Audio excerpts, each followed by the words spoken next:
首狩りみたいなのを行ってたような。殺人を犯したことのある人の方がモテるんですね、単純に。今日もロドの大好きな中野信子先生のサイコパス、この本を参考に進めたいと思います。サイコパスっていうのはおよそ100人に1人ぐらいの割合で存在するって言われてるんですね。アメリカでは 4% にも上るそうなんですけど、この結果を見てロドはサイコパスっていうのは先天的にそういう DNA を持った人が約 1% の割合で生まれてくるものだと思ったんですけど、必要悪としてね、そういう輪を乱す人たちがいるから、一般のノーマルの人たちは協力し合い、社会性を重んじ、ルールに沿って世の中を形成していくような。しかしこの本を読み進めていくにあたって、サイコパスが生きやすい社会はこの地球上にまだ存在するということが分かりました。それをいくつか紹介したいと思います。例えばこんな地域があります。ブラジルアマゾン南部にムンドゥルク族という先住民族が暮らしてます。数十世帯で集落を構成し、だいぶ前は敵対するグループへの首狩りみたいなのを行ってたような、ちょっと凶暴な部族ですね。ムンドゥルク族の日常は常に競争的です。食べ物を集めたり生み出したりするのは女の人が担当します。生活していくのに必要なことはなんか大体女性に任せちゃうみたいな、女性にやらせちゃえみたいな。じゃあ男性に求められることは男らしいとか、恐れ知らずで勇敢だなあいつとか、あと単純に腕力めっちゃ強いとか、いわゆる漢字の漢と書いて男みたいな、そういうことだけを男性は求められるみたいなんですね。ムンドゥルク族の男性は、俺はこんなやべえやつなんだぜ、こんなすげえことできるんだぜと日頃から話を誇張して大きく見せて虚勢を張ってえばってる。俺はこんだけ危険な男なんだぜ、お互いにアピールし合うんですね。マウントの取り合いというか。また男性が女性にアプローチするとき、俺が親父になったらこんなすげえことできるんだっていう虚勢を張るそうです。提供できるものがめちゃめちゃあるように嘘でも言うっていう。例えば腕力が強いとか、食べ物を持っているとか、子分がこんだけいるぞとか、それを本当に持っているように嘘をついて女の人を騙して気を引くんです。でもいざ子供ができて、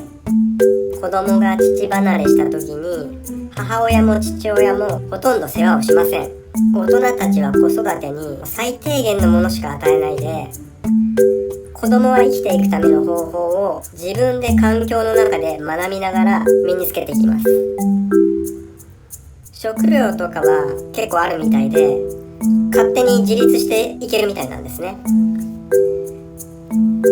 彼らの身体的特徴を調べると血糖値が上がりやすいそうです。血糖値が上がりやすいということは即座に攻撃に移れるということであり、攻撃的であることが日常的に有利なんだろうと推測されます。ムンドゥルク族には他にも性格の特徴があります。良心の欠如、愛想の良さ、言葉の巧みさ、節操のなさ、まさにサイコパスの特徴に挙げられるような人格がこの社会では生存に有利なんですね。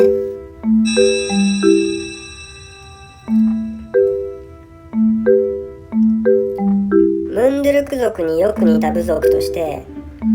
ブラジル北部のベネズエラ南部にかけての熱帯雨林地域に住む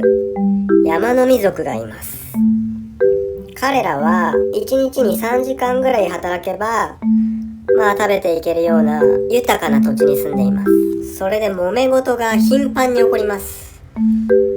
食べ物めっちゃあるから暇なんですかね。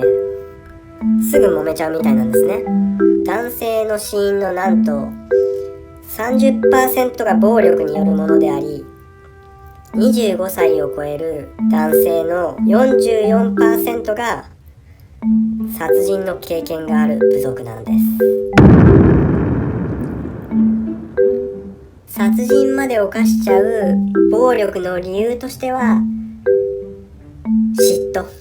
要するに女絡みが多いみたいです。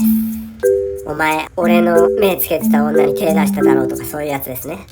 しかも山の民族は殺人をするとその集団の中での地位が上がります。人を殺したことのある男と殺したことのない男の妻の数を比べると、殺したことのある人は 1.63 人、殺したことのない人は 0.63 人。要するに殺人を犯したことのある人の方がモテるんですね。単純に強い男として認知されるんでしょう。さらに子供の数を見てみると、殺したことのある人は平均 4.91 人、殺したことのない人は 1.59 人と、やっぱり大きな差があります。山の民族の繁殖能力の高い男たち、やっぱりサイコパスの特徴そのものですよね。ちなみに彼らは乱婚で一夫一妻ではございません。生まれた子供をどうするかはもうお母さんが決めます。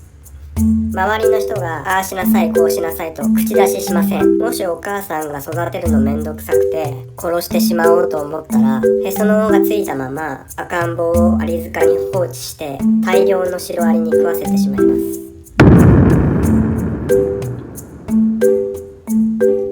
はい、サイコパスだらけの社会を2つほど紹介したんですけど、なんかちょっと昭和のチンピラ父ちゃんみたいなの想像しちゃいました。口がうまくてバクチ打ちで喧嘩っ早くて、もう家のことは何にもやらない母ちゃんに任せて、でもめちゃめちゃモテてそこら中に女が何人もいるみたいな、そういう人たちってなぜかやっぱモテますよね。いい加減で女性にも乱暴なんだけど、なんか男らしくてめちゃめちゃモテるっていう、やっぱ DNA レベルで刻まれてるんでしょうね。そういう男らしく力強い男性と繁殖行動をしたいっていうのが。そして現在日本ではちょっと考えにくいですけど、閉ざされた環境の中ではそういうサイコパシー傾向の強い社会が脈々と受け継がれているっていうのも、いや恐ろしいと思いました。日本に生まれてよかった。